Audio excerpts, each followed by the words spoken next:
All right, hello everyone. Today we have again Stacy Tram, Alex, and Meredith talking through some kind of frequently asked questions that we get.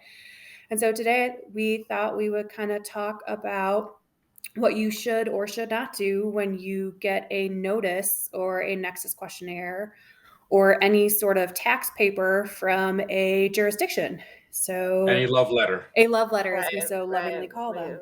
right. Yeah, so if anyone wants to kick it off on what you should or shouldn't do, let's get after Yeah, I'll start.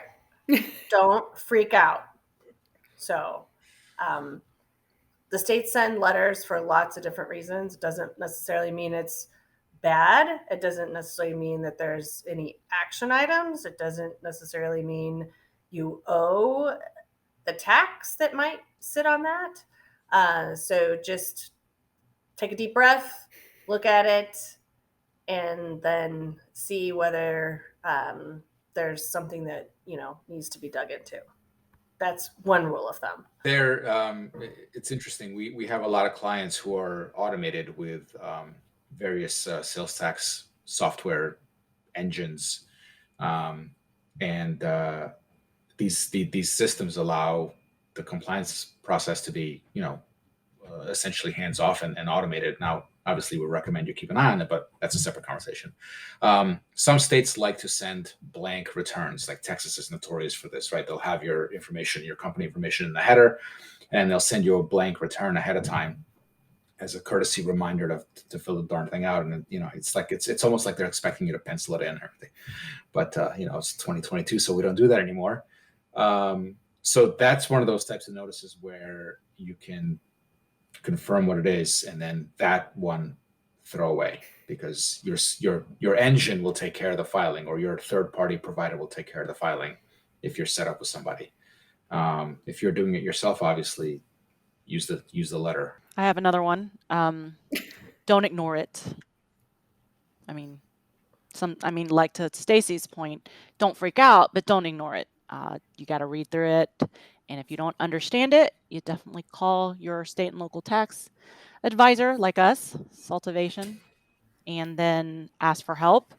And typically, these notices or letters will either have you take an action, like Alex mentioned, you need to file the return, or sometimes it's a questionnaire that you have to fill out, and the questions can be tricky. So again, ask for help. And then the other ones are maybe collection type of notices where you don't definitely ignore it unless you just enjoy getting these letters that continue to come back Until and you're then leaned. they put liens on your Correct. property. So Correct. definitely do not ignore those letters. Correct. And it usually takes a long time to get to that stage, a lien stage. So that usually means that there's been multiple letters sent.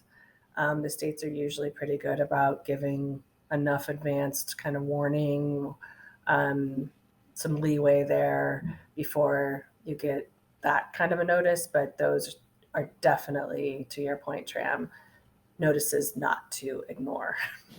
Yeah. Well, and oftentimes if because there's a postage delay, right? And especially now with like people aren't always in the office, no one knows who gets mail where, when, how, and why. So oftentimes you'll get a letter and it's like, oh, it's already expired, I'm already late, or all of these things. So generally the states are pretty understanding if you can get through actually to the number on the notices. If you call them, let them know, hey, we're dealing with this. California is really good about, they're like, yep, we'll put a kind of hold on your account that says you're dealing with this and you have like 3 months. And then, because oftentimes too, if you write a letter kind of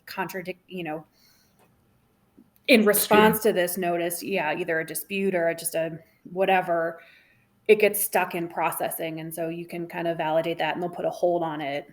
And then you'll get another notice at the end of that 3-month hold, and then you can do it again. So really, they just want you to acknowledge their existence.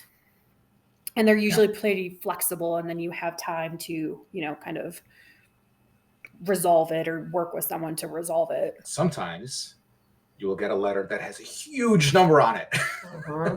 Yeah.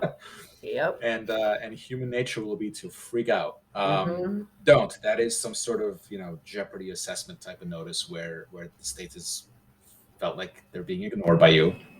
It's probably not the first notice that you've received from that state on this issue. And it'll have like this $1 million. It's a made up number. They made it up to get your attention. Mhm. It works. So it needs to be addressed. That's a fake number. We had recently one, Meredith, with a client where they were jeopardy assessed. And we had to, it was an income tax related notice that had $50,000 on it or something like that. The state made up. Mhm. And we filed a return. The company's in a loss. They had to pay the minimum fee, and the whole thing just goes away, right? Obviously, there's going to be some penalty and interest, but it's like on a very small amount. So don't freak out, but it has to be dealt with. Mhm. That's not how much tax you owe. Don't pay it, please. And sometimes we get comments from taxpayers about, I don't want to get any state notices. And the reality of that is that if you're a multi-state taxpayer, you're going to get notices. Again, they may just be, informational. They may be something that, back to Alex's point, maybe they've been sending notices, and they've gotten to an arbitrary number. I mean, at the same time, there's no guarantee, and if you're operating multi-state, that you're not going to get notices. It's just not reality. Filing changes. I think sometimes some states are really good about letting you know. So that's why, yes, open your mail, do read it so that you make the appropriate changes. But I think some states don't even tell you. So I don't know if there's a recommendation on that. Maybe we can talk about that. Well, honestly, if you're a multi-state taxpayer, this is more from a sales tax perspective, but does apply to income tax as well. Make sure you have, especially if you're working with third parties, consultants, advisors, whoever, professionals, CPA firms, whatever. Make sure you have access to your state tax portals if you weren't the one involved in setting them up initially. Make sure you have the login credentials and do check those portals. A lot of times the states will communicate through the portal, putting the same letters that they'll mail into the online messages, whatever they call it. Each state The calls it inbox. something else. Yeah, the inbox. And that way it's sometimes you can see things sooner, like those frequency changes. New York is a good example. I just had, I think last week, where they went from a quarterly filer to a monthly filer, and I just happened to be in the New York online revenue portal, and I saw that change before we got any kind of letter or anything like that. So we were able to stay ahead of it. It's just one of those habits to get into, to just log in and check your portal, see if there's any red flags. So some states will send you questions if you've not registered or you've not been filing. And so they send you, depending on the state, there might be a 2 or 3 page list of questions that you answer, pretty much disclosing everything you've done or didn't do or potentially will do in the state. And so depending on how you answer the questionnaire, a state may decide that you should be filing or you should have been filing, and then they would pretty much tell you, hey, you didn't do something, we expect to see these returns for these periods. And they could be going back further than you realize that you might have had Nexus. And the unfortunate thing is, if you do fill it out and you don't know what you're answering, and you answer a particular question with a wrong date or something to that effect, you might be subjecting yourself to Nexus, and then having to prove, right, that you didn't have an obligation before that date that you pretty much disclosed on the questionnaire. So those are some of the pitfalls that taxpayers might run into. We dealt with one where one of our clients got it, didn't tell us, handled it, returned it. No one else really at the company knew that this was completed. And so then, they had kind of friendly phone calls from the Minnesota Department of Revenue, which Minnesota is really good at. I think between Minnesota and Texas, those probably account for 90% of the Nexus questionnaires, kind of random Nexus questionnaires that we see. They had filled out the Nexus questionnaire, and the agent was like, yeah, you got Nexus, where are your returns? It's like, well, I have no idea what she put on it, because no one knew what was on it. So I needed to make sure, because in Minnesota, they ask you for your worldwide receipts, your in-state receipts. And so it's like, I don't know what you told Minnesota that you're doing. I need to make sure whatever's on my Nexus questionnaire matches my tax return. So, and this is back to 2018, this is 4 years ago. So, once you kind of respond to that piece of paper, that becomes your truth. And all of your kind of subsequent documents associated with that piece of paper need to align with the truth that you have kind of represented to the state. Right. So make sure you copy that.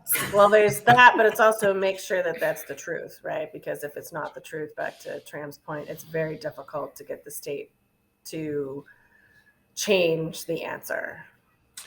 It's really interesting, because those documents, they're really designed to kind of entrap you in a yes or no answer. Mm-hmm.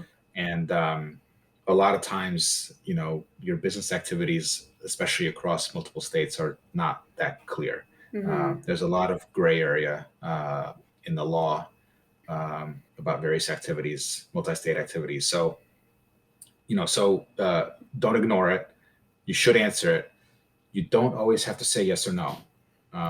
So that's where an advisor can be especially helpful. Well, and especially there are some that ask for like, what are your top 3 customers? And it's like, well, some people are they're very protective of their relationships with their customers, and they don't want to disclose that. And realistically, it's not relevant.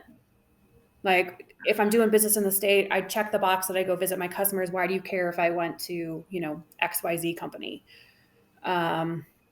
Or, even from an income tax perspective, maybe it's a cost performance state and you disclose that you have, X amount of revenue from like a billing perspective into a state, but your return is going to show 0 based on their sourcing rules. And so you don't, again, there could be that discrepancy between, yes, I billed this company $1 million, but I'm going to show a 0 numerator. So just being really, thoughtful about those. And if you don't answer a question, explain why, because we have been able to get around answering all of those questions. Was just like, hey, our bad, we'll just go ahead and file returns, and not disclose a ton of stuff.